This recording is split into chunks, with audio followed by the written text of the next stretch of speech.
단 5초면 충분했습니다.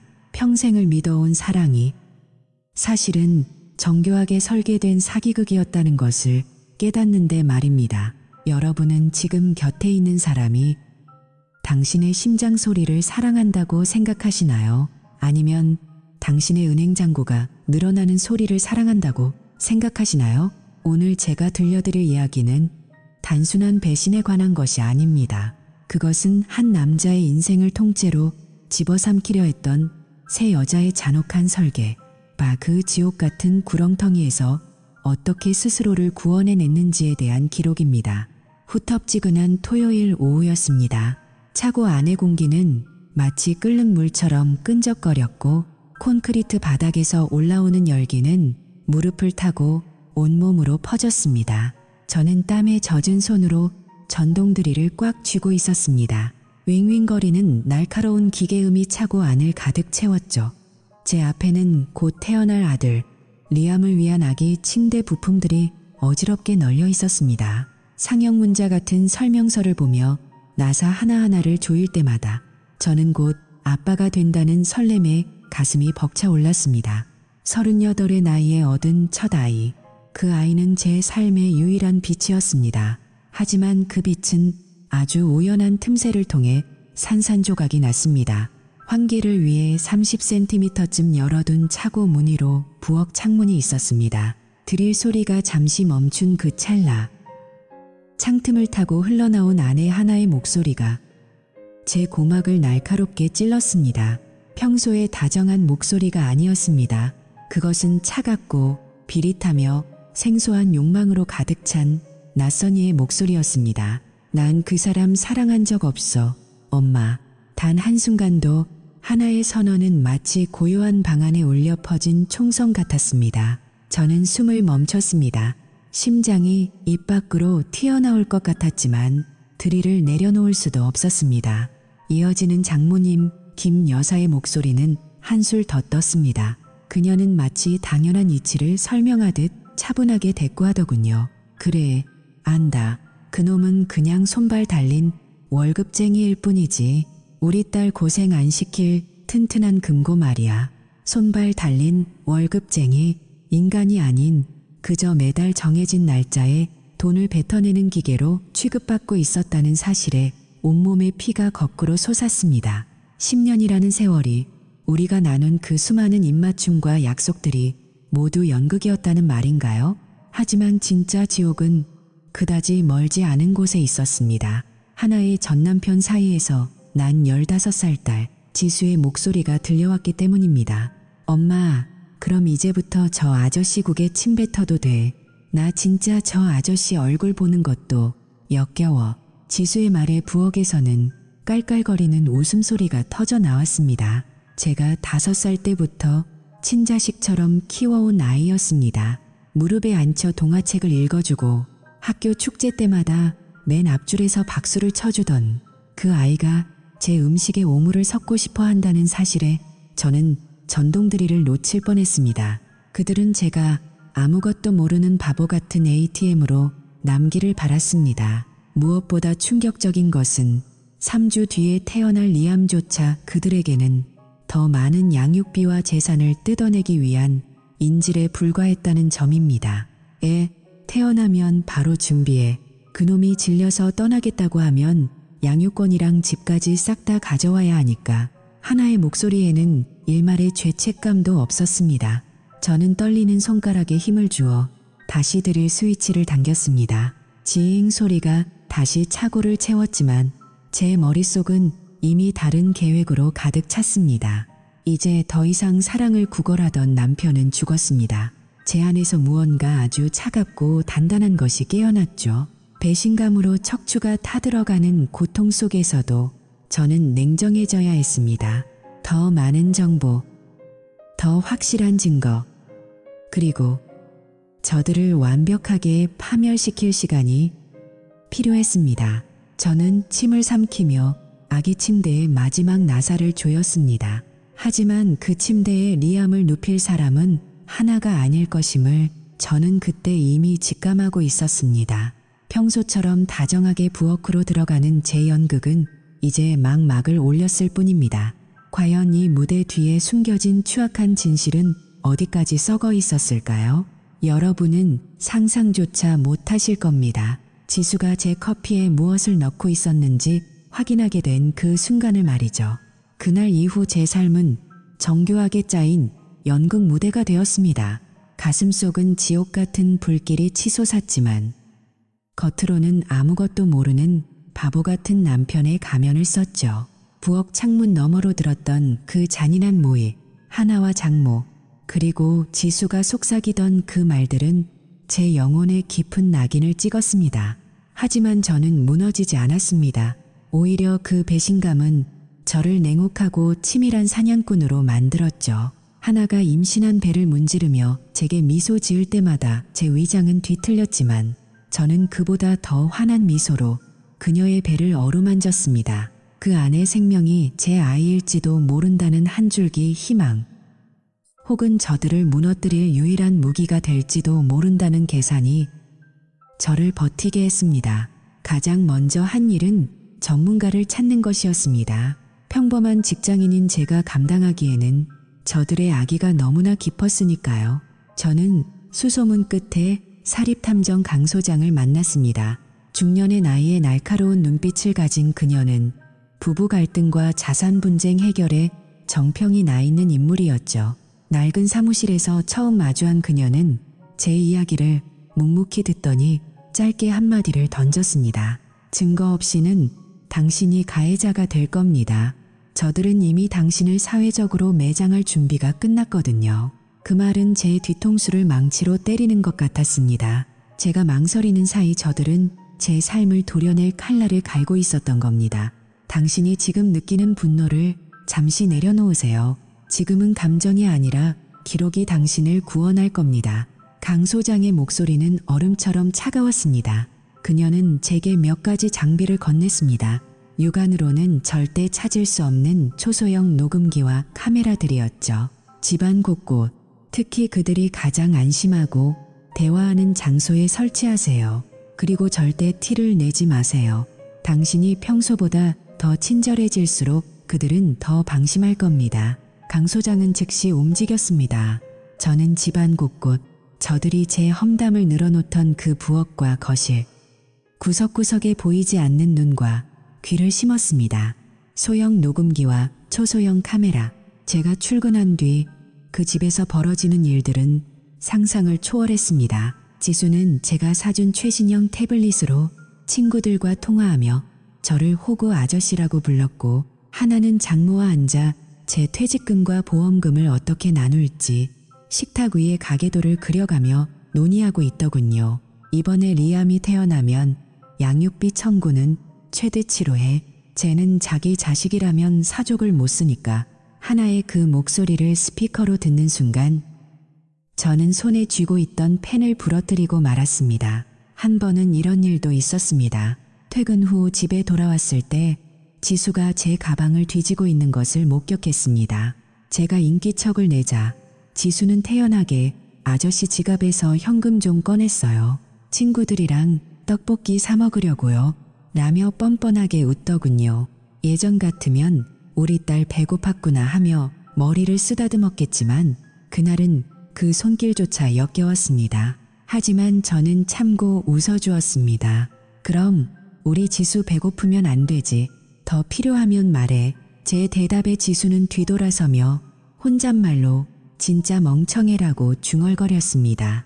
그 모든 소리가 제 주머니 속 녹음기에 고스란히 담기고 있었습니다.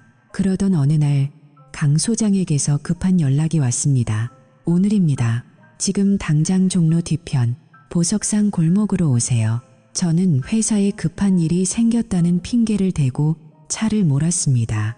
도착한 곳은 인적이 드문 낡은 건물의 뒷마당 주차장이었습니다. 강 소장은 이미 검은색 승용차 안에서 망원 렌즈를 장착한 카메라를 들고 대기 중이었죠. 그녀가 가리킨 곳을 본 순간 제 심장은 얼어붙었습니다. 익숙한 흰색 SUV 차량 한 대가 들어왔습니다. 운전석에서 내린 사람은 하나였습니다. 만삭의 몸으로 조심스럽게 내린 그녀는 주변을 두리번거리더니 이내 뒷좌석 문을 열었습니다. 그런데 거기서 내린 사람은 제 장모가 아니었습니다. 바로 지수였죠. 지수는 익숙한 듯 한 손에 트라스와 버블티를 들고 빨대를 빨며 차 뒤편으로 향했습니다. 그리고 잠시 후 보석상 뒷문에서 한 남자가 걸어 나왔습니다.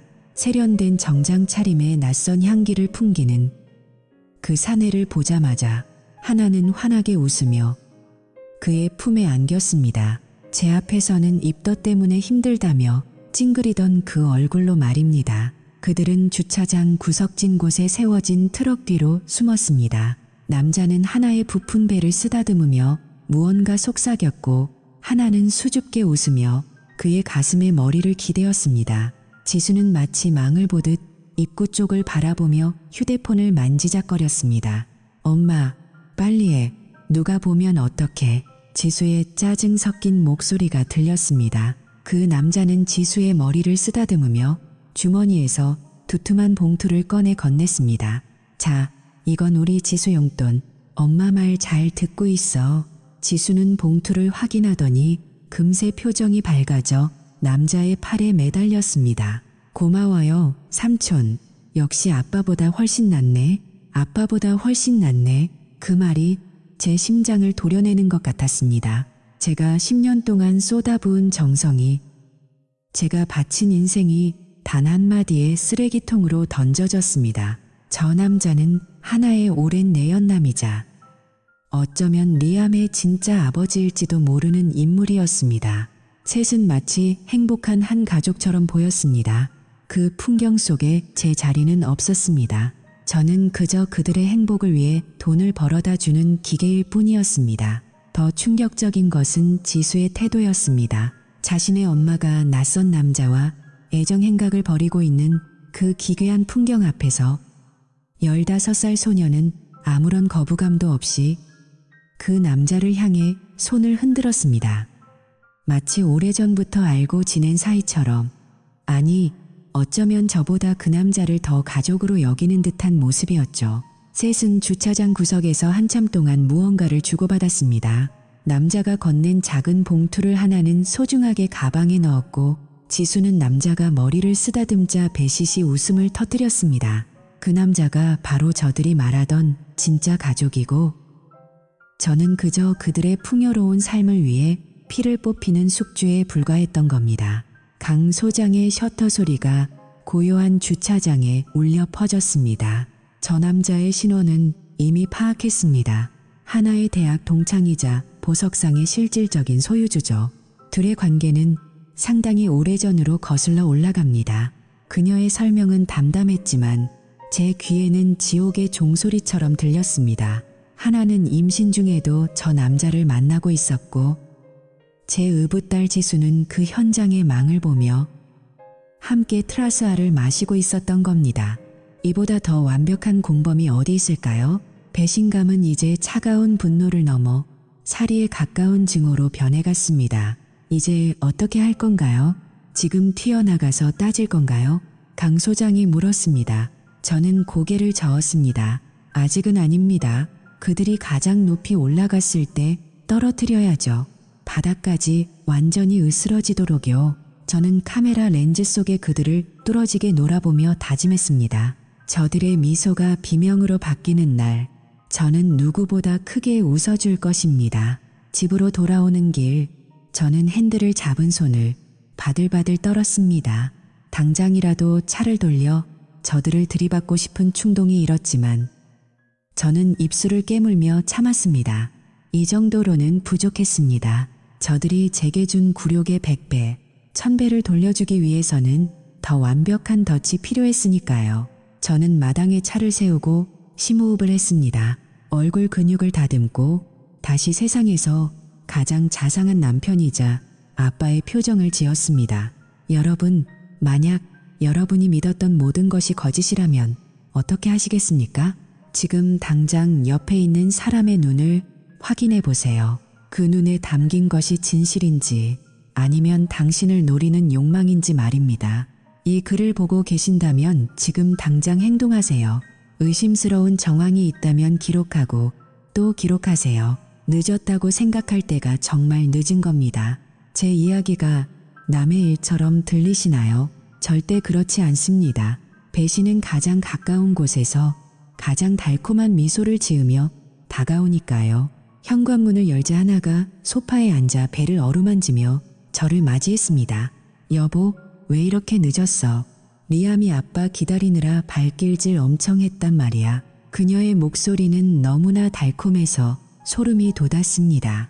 불과 몇 시간 전 주차장에서 다른 남자의 품에 안겨있던 그 여자가 맞는지 의심스러울 정도였죠. 지수는 방 안에서 나오지도 않은 채 아저씨, 올 때 햄버거 안 사왔어요. 배고파 죽겠는데 라며 퉁명스럽게 소리쳤습니다. 저 아이의 목구멍으로 들어가는 모든 음식이 제 피와 땀으로 만들어진 것이라는 사실이 새삼스럽게 저를 괴롭혔습니다. 미안해, 일이 좀 많았어. 저녁은 먹었어. 내가 맛있는 거 주문해 줄까? 제 목소리는 제가 들어도 놀라울 만큼 평온했습니다. 하나는 제 팔을 붙잡으며 부드럽게 웃었습니다. 응, 여보가 좋아하는 된장찌개 끓여놨어. 어서 씻고 나와. 저는 화장실로 들어가 문을 잠그고 나서야 비로소 숨을 내뱉을 수 있었습니다. 거울 속에 저는 충혈된 눈으로 낯선 괴물을 바라보고 있었습니다. 세면대에 차가운 물을 가득 담아 얼굴을 쳐박았습니다. 정신을 차려야 했습니다. 저들의 연극이 끝나는 날, 관객석에서 박수를 치는 사람은 오직 저와 리암뿐이어야 하니까요. 화장실 문 밖에서 하나와 지수의 웃음소리가 들려왔습니다. 엄마, 아저씨 진짜 눈치 없어. 아까 주차장에서 그 아저씨가 준 돈으로 우리 가방 쇼핑하러 가자. 슈이티, 목소리 낮춰. 저 바보가 들으면 어떡해. 그 대화를 들으며 저는 수건에 얼굴을 묻고 소리 없이 웃었습니다. 그래, 마음껏 웃어둬라. 너희들의 그 가증스러운 웃음이 눈물로 바뀌는 순간을 내가 직접 설계하고 있으니까. 그날 밤 저는 침대에 누워 잠든 하나의 숨소리를 들으며 천장을 바라보았습니다. 그녀의 가방 안에 들어있던 그 봉투, 지수의 비릿한 웃음, 그리고 제 커피에 무엇을 넣을지 고민하던 그들의 대화. 저는 머릿속으로 집안 지도를 그렸습니다. 내일은 장모의 방과 지수의 책상 밑에도 새로운 귀를 달아야 할 것 같습니다. 저들이 저를 ATM으로 여기며 비웃는 그 순간들이 하나하나 기록되어 저들의 목을 조르는 밧줄이 될 것입니다. 리암이 세상 밖으로 나오는 그날이 저들에게는 축복이 아닌 가장 처참한 파멸의 시작이 될 것임을 저는 확신했습니다. 시간은 잔인하게 흘러갔고 하나의 배는 하루가 다르게 부풀어 올랐습니다. 그녀가 리암의 태동을 느끼며 행복한 척 연기할 때마다 저 또한 리암의 대학 등록금을 위해 가입한 적금을 해지하고 비밀 계좌로 자산을 옮기기 시작했습니다. 법률 전문가들과 상담하며 제가 입은 정신적 피해와 저들의 기망행위를 입증할 시나리오를 완성해 나갔죠. 이제 남은 것은 리암의 탄생, 그리고 그 아이가 정말 제 핏줄인지 확인하는 마지막 관문뿐이었습니다. 만약 그 아이마저 제 아이가 아니라면 저는 상상만으로도 온몸의 세포가 타버리는 것 같은 고통을 느꼈지만 이제 멈출 수는 없었습니다. 병원에서 들려올 그 첫 울음소리가 제 복수의 신호탄이 될 것임을 저는 어둠 속에서 조용히 되뇌었습니다. 혹시 여러분 주변에도 이런 소름 끼치는 징후들이 보이지 않나요? 갑자기 늘어난 야근, 비밀번호가 걸린 휴대폰, 그리고 이유 없이 친절해진 가족들. 만약 당신의 직감이 경고를 보내고 있다면 절대로 무시하지 마세요.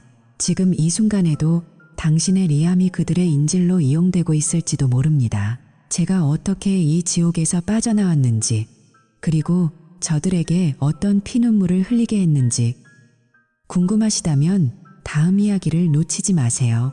진실은 생각보다 훨씬 더 잔혹할 것입니다.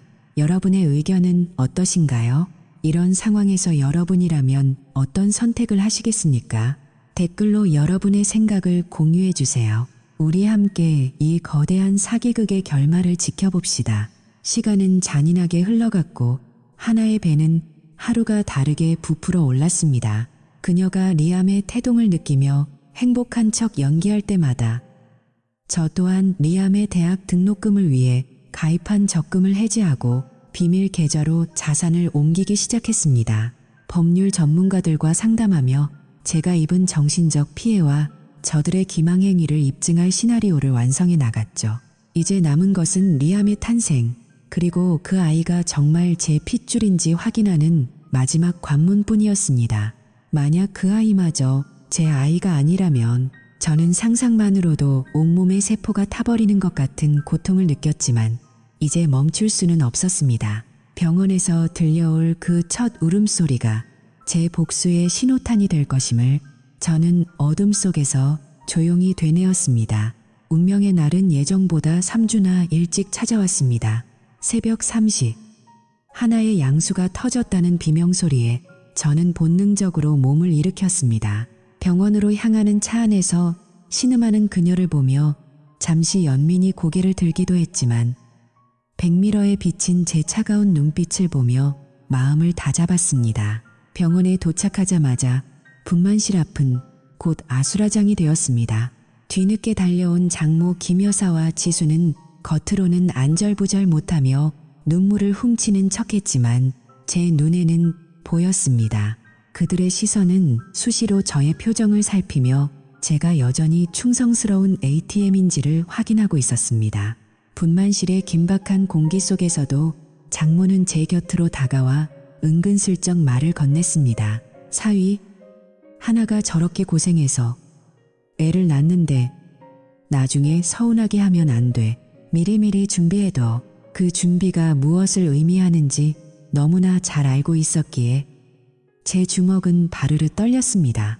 수술실 문이 열리고 간호사가 덥수룩한 검은 머리의 아이를 안고 나왔을 때 제 가슴은 경외감과 공포로 동시에 요동쳤습니다.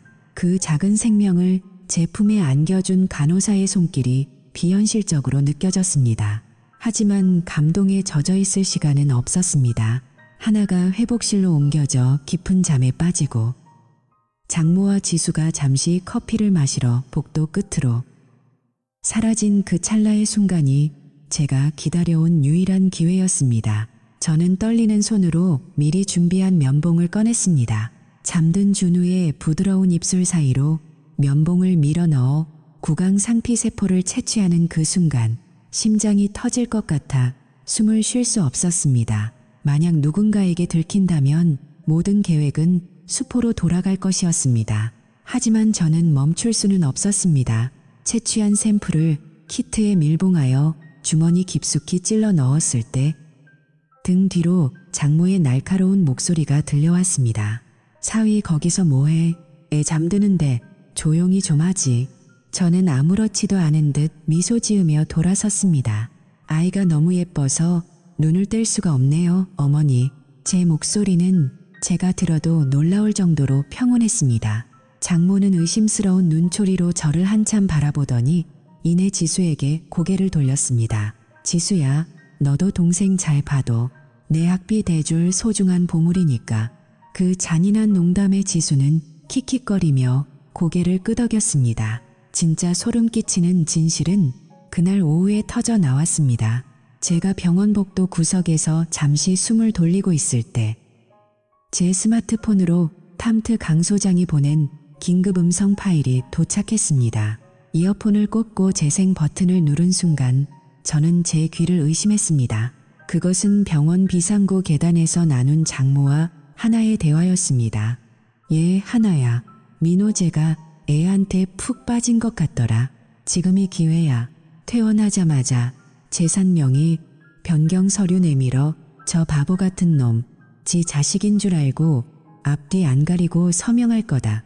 그러고 나면 바로 이혼 소송 걸어서 양육권 뺏고 알거지로 만들어서 쫓아내면 돼. 장모의 음성은 탐욕으로 가득 차 있었습니다. 하나의 대답은 더 가관이었습니다. 당연하지. 엄마, 내가 저 인간이랑 한 침대 쓰는 게 얼마나 고역이었는데 지수대학 등록금까지만 딱 뜯어내고 차버릴 거야. 그 보석상 오빠도 준우 보고 싶어 죽겠대. 그들의 음모는 제가 상상했던 것보다 훨씬 더 구체적이고 악랄했습니다. 그들은 이미 제가 서명해야 할 법적 서류들까지 준비해둔 상태였습니다. 저는 분노로 이가 갈렸지만 동시에 차가운 평정심이 찾아왔습니다. 저들이 저를 벼랑 끝으로 밀어내려 한다면 저는 그 벼랑 끝에 거대한 덫을 놓아줄 작정이었습니다. 저는 즉시 변호사에게 연락하여 모든 자산에 대한 가압류 절차를 비밀리에 준비해달라고 요청했습니다. 그날 저녁 저는 병원 휴게실에서 탐트 강 소장을 다시 만났습니다. 그녀는 제게 하나의 내연남이 병원 근처를 서성거리는 사진들을 추가로 건넸습니다. 준비되셨나요? 이제 결과만 나오면 게임 끝입니다. 저 남자는 이미 파산 직전이라 당신 아내의 돈만 노리고 있어요. 저들이 믿는 동맹은 모래성보다 약합니다. 며칠 뒤 폭풍우가 몰아치는 어느 늦은 밤이었습니다. 저는 가족들에게 야근이라고 거짓말을 하고 병원 근처 주차장 구석에서 탐트 강 소장을 만났습니다. 빗줄기가 차 앞유리를 사정없이 때리고 있었습니다. 그녀는 말없이 하얀 봉투 하나를 제게 밀어 넣었습니다. DNA 검사 결과지였습니다. 봉투를 뜯는 제 손이 눈에 띄게 떨렸습니다.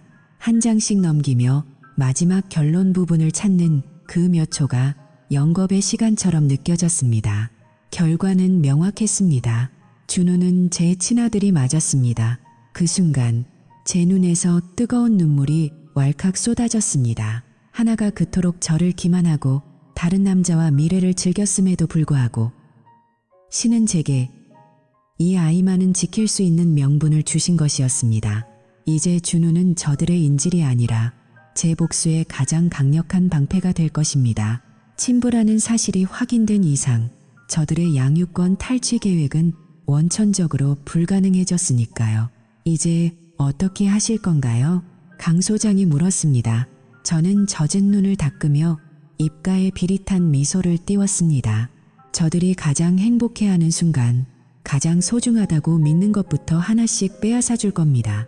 돈, 명예, 그리고 지수의 미래까지 전부 다요. 저들이 저를 ATM으로 여겼으니 이제 그 기계가 고장나면 어떤 일이 벌어지는지 똑똑히 보여줘야죠. 여러분, 지금 이 이야기를 들으면서 가슴이 답답하시다면 제가 제안하는 이 세 가지를 꼭 기억하세요.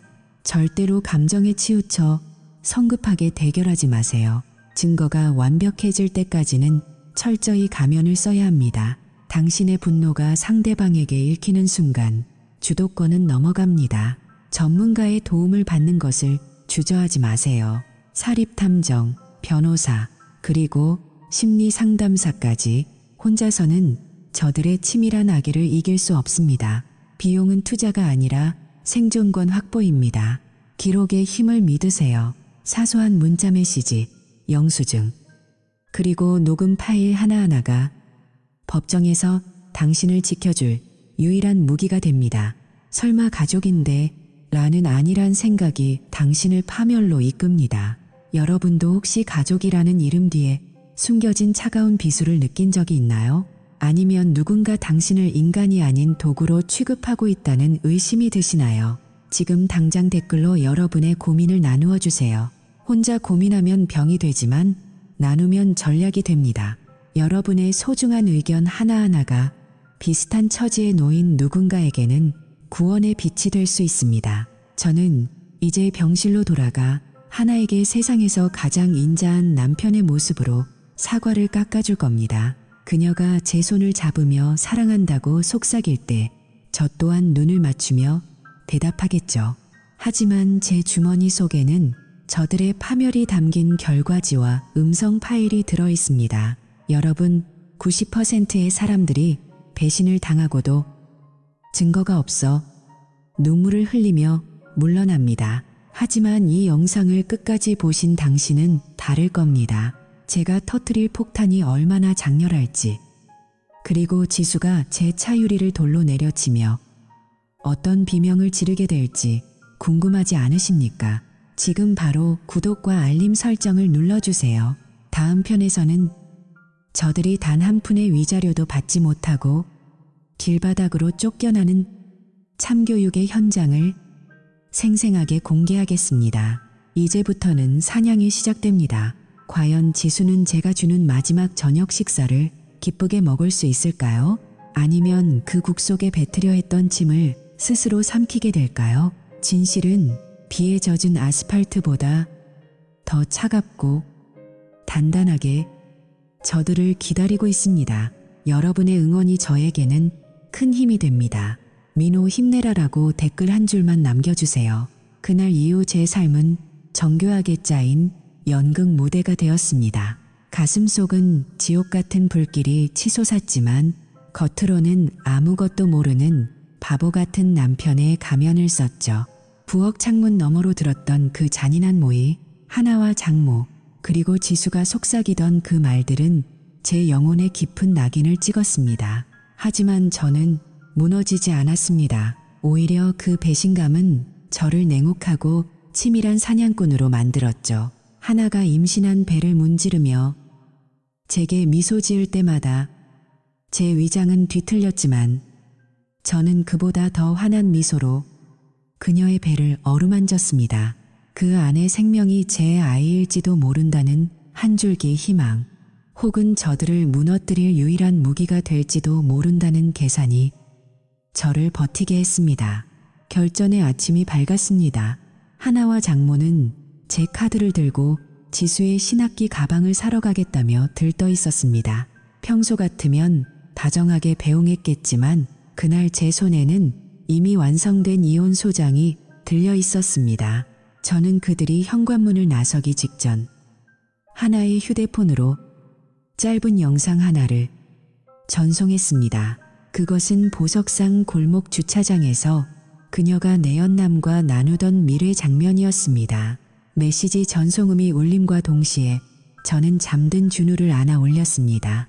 당황해하며 휴대폰을 확인한 하나의 얼굴이 순식간에 흑빛으로 변했습니다. 이게 뭐야?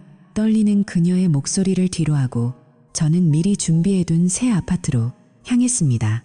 모든 자산은 이미 동결되었고 그녀가 들고 나간 제 카드는 이미 한도 초과로 정지된 상태였습니다. 저들의 파멸은 이제부터 시작이었습니다. 며칠 뒤 제 예상대로 새 여자가 제가 새로 구한 아파트를 찾아냈습니다. 초인종이 부서질 듯 울려 퍼졌고 문 밖에서는 지수의 악에 바친 고함이 들려왔습니다. 당장 문 열어. 내 대학 등록금 내놓으라고. 저는 발코니로 나가 아래를 내려다보았습니다. 지수는 광기에 휩싸인 채 화단에 있던 커다란 돌덩이를 집어들었습니다. 그러고는 주차장에 세워진 제 차의 앞유리를 향해 온 힘을 다해 내리쳤습니다. 쩍하는 굉음과 함께 유리 파편이 사방으로 튀었습니다. 지수는 귀신이라도 된 듯 비명을 지르며 제 차를 짓밟았습니다. 너 같은 건 죽어버려. 우리 인생 망친 쓰레기야. 한때 제 어깨 위에 무등을 태우고 불꽃놀이를 보여주던 아이의 입에서 나온 말이라고는 믿기지 않을 만큼 잔인한 폭언이었습니다. 하나는 무릎을 꿇은 채 울며 빌기 시작했습니다. 여보, 내가 잘못했어. 그 남자는 아무 의미 없어. 제발 우리 준우만이라도 보게 해줘. 하지만 그녀의 눈빛에는 여전히 탐욕이 서려 있었습니다. 우리 대출금은 어떻게? 당장 길바닥에 나앉게 생겼단 말이야. 결국 그녀에게 소중한 것은 준우도 저와의 추억도 아닌 오직 돈뿐이었습니다. 장모는 옆에서 경찰에 신고하겠다며 저를 납치범으로 몰아세웠습니다. 저는 차가운 미소를 지으며 제 주머니 속의 DNA 결과지를 내려다보았습니다.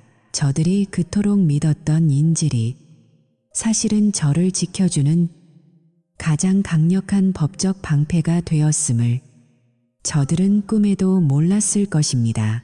이 소란은 결국 주민들의 신고로 출동한 경찰에 의해 정리되었습니다. 차를 파괴하던 지수는 현행범으로 연행되었고 하나와 장모는 접근 금지 명령을 받은 채 쫓겨났습니다. 저들이 저를 ATM으로 여겼던 그 대가는 전 재산 몰수와 사회적 매장이라는 이름으로 되돌아갔습니다.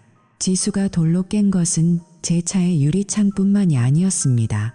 저들의 마지막 희망이자 생명줄이었죠. 여러분, 이 비극적인 대치 상황을 보면서 어떤 생각이 드시나요?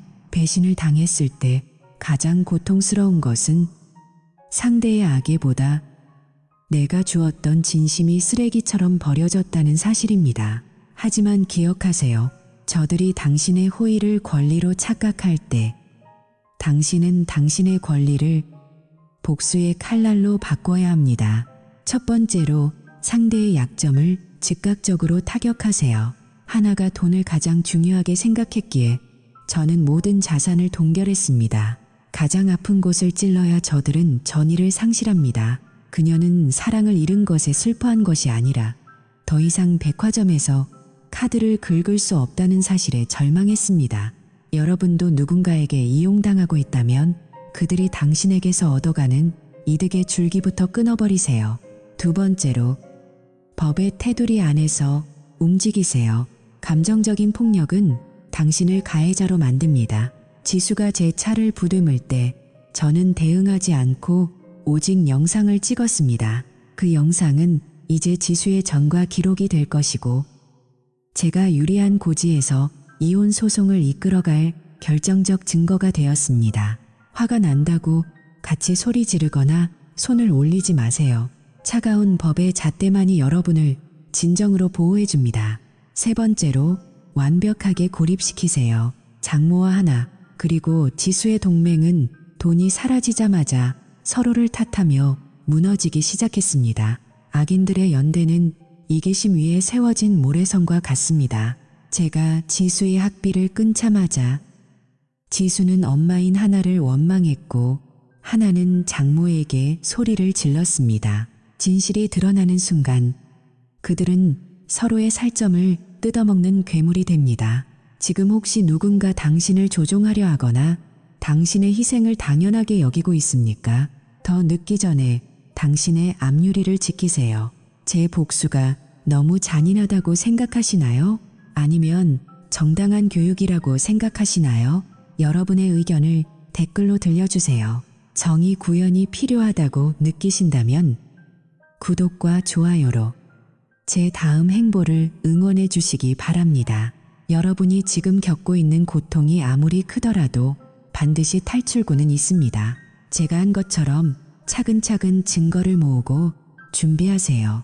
침묵은 항복이 아니라 더 큰 폭발을 위한 응축입니다.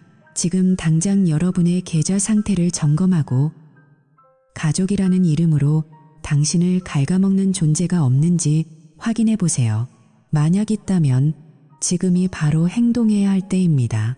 이제 마지막 장이 남았습니다. 저들이 완전히 무너진 뒤 지수가 제 발밑에서 어떤 마지막 애원을 하게 될지 공개하겠습니다. 그 아이는 눈물을 흘리며 저를 아빠라고 불렀습니다. 하지만 저는 그 부름에 단 한마디로 대답했죠. 그 대답이 무엇인지, 그리고 그들이 어떻게 소리 없이 몰락했는지 다음 영상에서 뵙겠습니다. 여러분의 소중한 인생을 절대 ATM으로 낭비하지 마세요. 당신은 사랑받을 자격이 있는 사람이지 남의 욕망을 채워주는 기계가 아닙니다. 댓글에 정의는 승리한다라고 남겨주세요. 저와 함께 이 싸움을 끝까지 지켜봐 주셔서 감사합니다. 그 폭풍 같은 대치 상황이 지나고 몇 달이 흘렀습니다. 제 삶에 찾아온 변화는 실로 놀라웠습니다. 매일 아침 저를 괴롭혔던 배신감의 불길은 이제 차분한 평화의 이슬로 바뀌었습니다.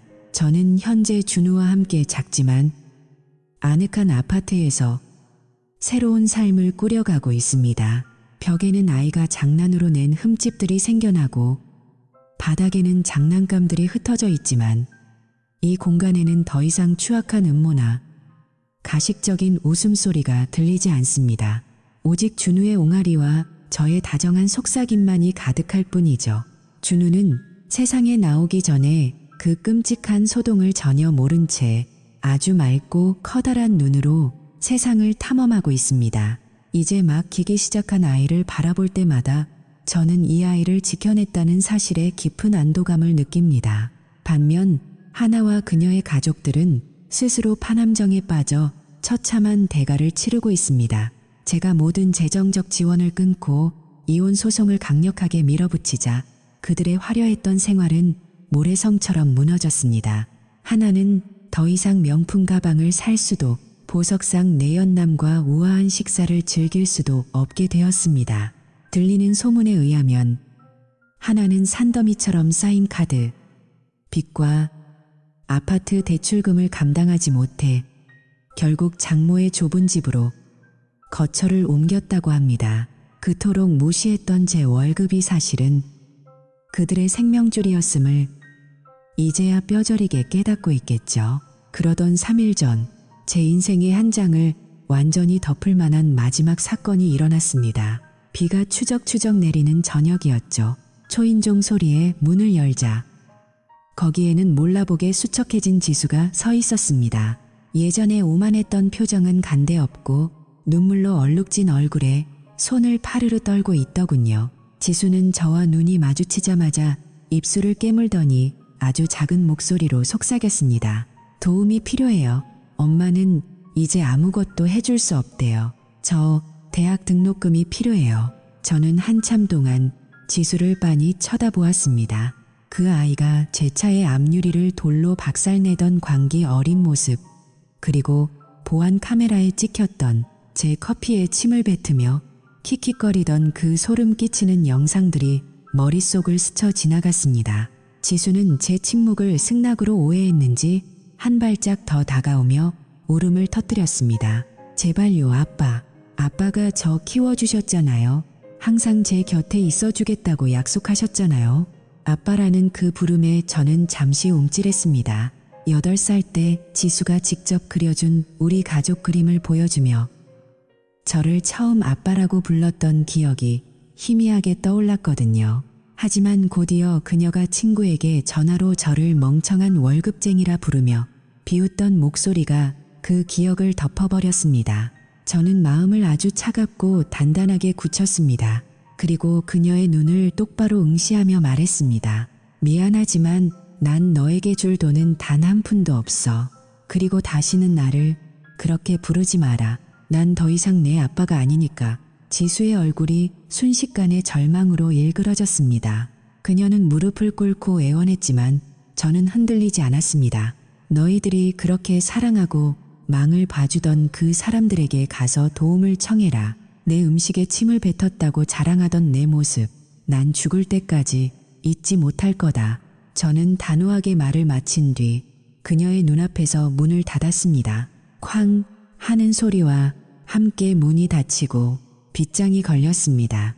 문 밖에서는 잠시 정적이 흐르더니 이내 처절한 흐느낌이 분노 섞인 비명으로 바뀌어 복도에 울려 퍼졌습니다. 너 정말 싫어. 지수는 현관문을 주먹으로 두드리며 저주를 퍼부었지만 저는 그 소리를 뒤로하고 준우에게 향했습니다. 제 안에 복수심이 아닌 오직 준우를 향한 책임감만이 남은 순간이었습니다. 현관 구멍으로 슬쩍 내다보니 지수는 계단을 뛰어내려가며 화풀이라도 하듯 근처에 주차된 다른 차에 돌을 던지고는 도망치듯 사라지더군요. 이제 정말 모든 것이 끝났습니다. 저는 잠에서 깨어 몸을 뒤척이는 준우를 안아 올렸습니다. 아이의 부드러운 머리카락에서 은은한 아기 샴푸 향이 났고 그 순수함이 제 지친 영혼을 씻어내주는 것 같았습니다. 99%라는 그 숫자가 제게 준 것은 단순히 혈연의 증명이 아니라 한 생명을 책임지고 살아갈 두 번째 기회였습니다. 여러분, 이 긴 여정을 함께 지켜봐 주셔서 감사합니다. 배신은 뼈아프고 진실은 때로 감당하기 힘들 정도로 잔혹합니다. 하지만 어둠이 가장 깊을 때가 바로 새벽이 오기 직전이라는 사실을 잊지 마세요. 제가 닫아버린 그 문 너머에는 이제 준우의 밝은 미래와 저의 진정한 자유만이 기다리고 있습니다. 여러분도 누군가에게 이용당하고 있다면 과감히 그 문을 닫으세요. 당신의 친절을 비웃는 사람들에게 당신의 소중한 인생을 단 1초도 낭비하지 마십시오. 이것으로 저의 이야기는 마침표를 찍습니다. 하지만 준우의 인생은 이제 시작이죠. 준우가 자라서 아빠의 이 힘든 선택을 이해하게 될 날이 오기를 바랍니다. 민호와 준우의 앞날을 축복합니다라고 댓글 남겨주시는 분들께 진심으로 감사드립니다. 여러분의 응원 덕분에 저는 이제 ATM이 아닌 한 아이의 당당한 아버지로 살아갑니다. 정의는 때로 느리게 오지만 반드시 올바른 문 앞에 도착한다는 사실을 믿으세요. 모두 평안한 밤 되시길 바랍니다. 감사합니다.